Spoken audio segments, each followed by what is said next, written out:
Yürekni ıllatadigan qurvaytimiz yetib keldi. Şunun bilan tang mushning o'xshash bozorlarda liqda odam ham mush uzoqdan uzoq biz ko'rishga tashna bo'layotgan mushundaq bozorlarimizni biz azroqli ko'rsak ko'nglimiz ilib ketadigan holatga kelib qoldik. Chunki biz hali ham ibtidoiy insonlarmiz. Hali ham kichikgina yangilik uchun xeligacha xushal yuralaymiz emasmi? Hem shundoqli yetkilish bilan sirtlarda sarson sargardon bo'lib pul tepayotgan do'stlarimiz bas bilan uyga qaytishga boshladi. Nurg'ulg'anlarimizning ota-onalarimiz yanimizda bor.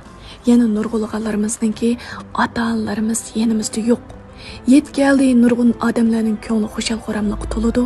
Yana nurg'un odamlar bor, yetguni yig'izar qilishadigan. Asta-asta cho'ng bo'lgan shuni his qilganmiz. Yetkelganlik uchun xushal emas, balki ko'ngil xotirjam bo'lgan har bir kun biz uchun bayram ekan. Har kishining bahori bo'ladi, fasllar bilan munosabatsiz. Hammamiz qo'limizda bor narsaning qadriga yetmaymiz, qo'limizdan chiqib ketgandan keyin shu narsani asta-asta eslab qolamiz.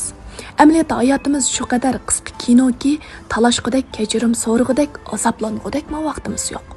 Agar bir kuni bir-birimiz g'amlarimizni bir ustalga qo'yg'ili va amlashtirg'ili bo'lsa, ishinamanki, bir qancha minutlik sukutdan keyin hammamiz aslidagi g'amimizni elib qaytgan bo'lardik. Qurva aytinglarga muborak bo'lsin. Baxt xotirjamlik sizlarga mangu yar bo'lsin.